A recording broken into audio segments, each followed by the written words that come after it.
Hi guys, it's Vicky and I am here to talk to you a little bit about nutrition. Um, Now I have a couple tips that worked for me and I thought they might work for you, so I thought I'd share. So when you're changing your nutrition or your eating habits, don't do it all at once. You're less likely to stick with it if you put all this on your plate. Like if you completely clean out your pantry and you put all this food that you've never ate before in, and you stop drinking coffee, and you stop doing this, and you stop doing that.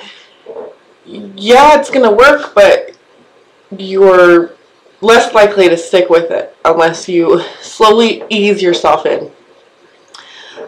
So these are my tips on changing your eating habits. So first and foremost, I think, well, my very, very most important favorite tip is I have a cutoff time of when I eat. I stop eating 3 hours before I go to bed. We have dinner at 5:30 every night, and so after 6 o'clock, I'm done eating. If I'm hungry later, I'll drink a glass of water, and if my body thinks I'm still hungry, I'll go to bed, because chances are I'm not hungry, I'm just bored and I want to venture through my fridge or my pantry and see what goodies I have. Another good tip is switch to whole grains. White bread, white pasta, have whole grains. Whole wheat, whole grains. That's the best complex carbs for you. Oatmeal. Oatmeal is really good for you. Steel oats are the less processed of the oats. And so those are the best for you. They're really good. And you can buy them in the bulk section at like Fred Meyer, or I don't know, other grocery stores that have bulk sections, but I know Fred Meyer does. Add in more fresh fruits and veggies in every meal, because those are good for you. Let's see. I had my list at home, but I decided to make my video elsewhere. And then cut out sodas. Even diet soda is bad for you with the aspartame. Energy drinks are not good for you. Starbucks and Tully's and coffees like that aren't the best. Plus, you'll be saving money if you stop spending $5 on coffees. And plus, they're loaded with sugar. Let's see what else. Greens. Have lots of color on your plate. Add lots of greens. Salads are always good. Kale, spinach, all that stuff is really good for you. If you are going to feel bad after you eat it, guilty or stomach pain or whatever, probably not a good idea to eat it. Anything packaged or processed, anything that could remain in your closet or your pantry and never go bad, probably not a good thing to eat. I lost my train of thought. Yeah, I lost my train of thought. Yeah, if you have something in your house that you're going to regret eating or binge on, it's probably not a good idea to buy it.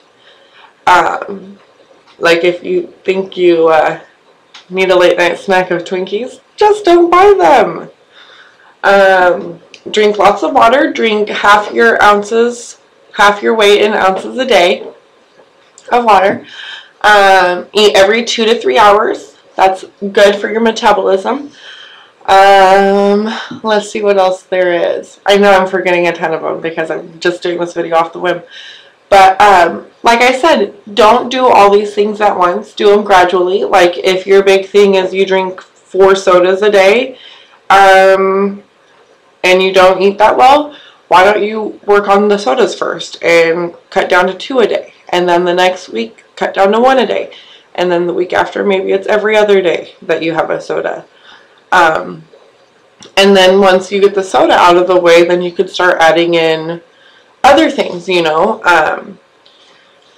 Yeah, so another big thing that I've changed in my personal lifestyle and health and nutrition, I'm cutting out everything. Well, sometimes, like I said, packaged and processed foods are no, but sometimes you need to do the canned tomato sauce, or you know, whatever you use. If I have to absolutely buy packaged or processed something, I make sure there's none of the red, yellow, or blue dyes in it. No matter what number it is, it's not in my food. And I make sure that's for, you know, my family, including me and my husband and my child. There's a lot of health and like mental health and physical health that's been linked to those things. I am not qualified to talk about them. I just know what I read. So if you're interested in learning about those things, you can look it up on Google. But so those are my tips for the day. I hope they help you out. And like I said, don't do it all at once because it will make you crazy. Slowly wean it out. And oh, another thing is, oftentimes I get the question, do you have dessert? Do you ever have dessert? In my household, for the longest time, dessert was kind of like a meal, like you had to have it. So we'd eat breakfast, lunch, and dinner, and every night we'd have dessert. Now, do you have to have dessert every night after a meal? Do you really? Like, it made me crazy thinking about, do I really have to have this heaping bowl of ice cream after I just gorged on a 1,200 calorie meal, or 800 calories, 600, whatever it was? You don't really need it. So no, I don't really have desserts. Yeah, I'll have something sweet every once in a while. It's nothing like it used to be. So unless you think you really need it, you probably don't need it. But you can never go wrong with dark chocolate. The darker the better. 80% dark chocolate is the best, or 100%, whatever. But yeah, so those are my tips. Hope you enjoyed. Hope they're helpful. Hope I'm not just rambling on. Anyways, have a good day.